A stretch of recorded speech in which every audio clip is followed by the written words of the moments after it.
The data represent the results for a test for a certain disease. Assume one individual from the group is randomly selected. Find the probability of getting someone who tested positive, given that he or she had the disease. So, we're assuming one individual is going to be randomly selected, and it says find the probability of getting someone who tested positive, given that he or she had the disease. So first, let's take a look at the table. The top part says the individual actually had disease. Yes or no are the columns. Over here, tested positive or tested negative.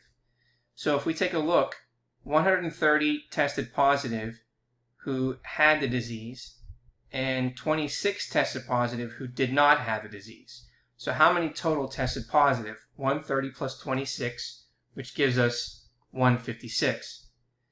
Now, how many, and the individual actually had the disease is yes, who tested negative was 29, and the individual who actually had the disease was no, and tested negative is 115. If we add how many were tested negative, then we're going to see the result of 144 when we add those together. Now, if we take a look at the column, how many said yes? Well, 159. How many said no? That means you have 141. Now, when we add the row, or we add the column over here, we should get the same amount, which is going to be 300 total. Now, let's take a look at the problem here. Now, a conditional probability of an event is a probability obtained with the additional information that some other event has already occurred. So we can see that this denotes the conditional probability of event B occurring, given that event A has already occurred. Now, we're going to say if A is the event which is known to have occurred, the given event is the individual had the disease. So here it says given that he or she had the disease. Now, B is the event for which the probability is sought, and the event is the individual who tested positive for the disease.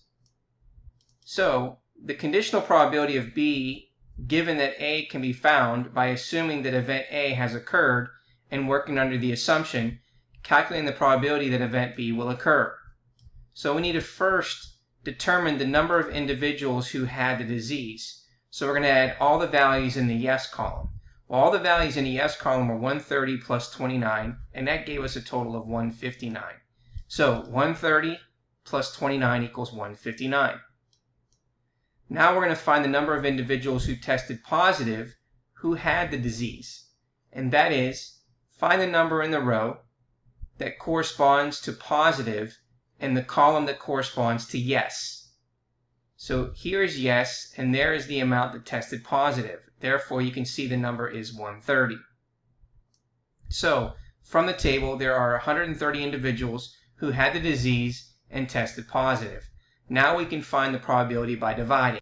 So, the probability of finding the individuals who tested positive, given that they had this disease, is equal to 130 divided by 159, which gives us a decimal of 0.817610, and then rounding that to 3 decimal places gives us 0.818. Therefore, we would say that the probability that a randomly selected individual who had the disease tested positive is approximately 0.818.